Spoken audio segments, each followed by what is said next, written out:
اللہ اکبر اللہ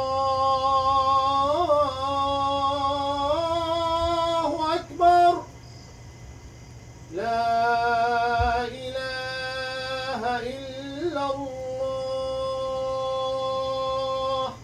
اس افطار کی خاص بات یہ تھی کہ اس میں امام، ربائی اور بشپ ایک ساتھ شریک ہوئے اور عیسائی اور یہودی اور ہندو مسلک کے لوگ بھی ان کے ساتھ تھے.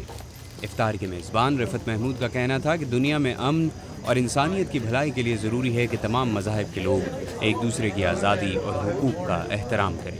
الجزیرہ انگلش کے مشہور پروگرام ون آن ون کے میزبان رز خان نے طنز و مزاح کو استعمال کرتے ہوئے چند ایسے حقائق کا بھی ذکر کیا جن کا ماضی میں امریکی مسلمانوں کو سامنا کرنا پڑتا تھا. I remind people of a story of a teacher who had some young kids, I think the first, second grade students, who'd been out to play during the recess.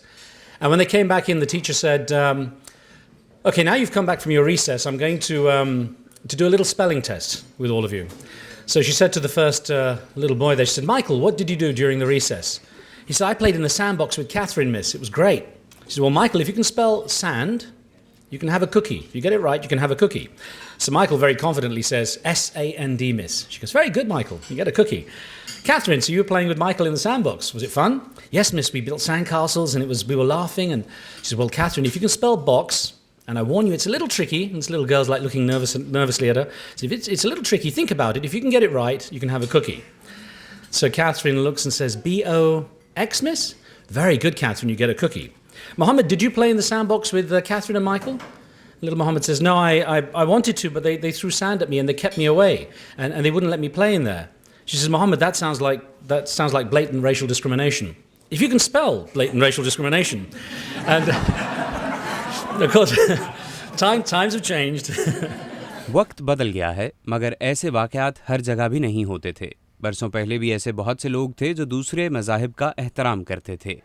امریکی وزیر خارجہ ہلری کلنٹن کی خصوصی نمائندہ برائے مسلم communities فرح پنڈت نے ایک ایسے ہی واقعے کا ذکر کیا جب بوسٹن شہر سے چند میل دور ایک قصبے ملٹن میں مسلمان مسجد بنانا چاہتے تھے مگر وہاں کے مکینوں کی وجہ سے مسلمان زمین نہ خرید سکے تو ایک یہودی شخص نے اپنی زمین مسلمانوں کو مسجد بنانے کے لیے بیچی. فرح پنڈت کے مطابق اس شخص نے نیو انگلینڈ کے اسلامک سینٹر کے صدر سے کہا, آپ کے ساتھ جو ہوا میں نے اس کے بارے میں پڑھا ہے. امریکی اس طرح کا برتاؤ نہیں کرتے. میرا خیال ہے کہ میرے پاس زمین کا ایک ایسا ٹکڑا ہے جو آپ لینا چاہیں گے.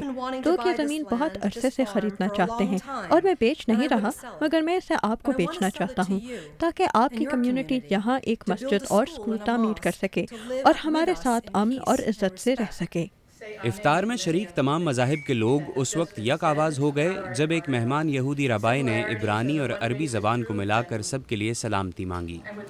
عوسے شالوم عوسے سلام عوسے شالوم عوسے سلام عوسے شالوم عوسے سلام عوسے شالوم عوسے سلام. افطار میں شریک دیگر مقررین کا بھی یہی کہنا تھا کہ تمام مذاہب کے لوگ اگر ایک دوسرے کے عقائد اور مذہب کا احترام کریں تو وہ دن دور نہیں کہ دنیا میں امن کا بول بالا ہوگا.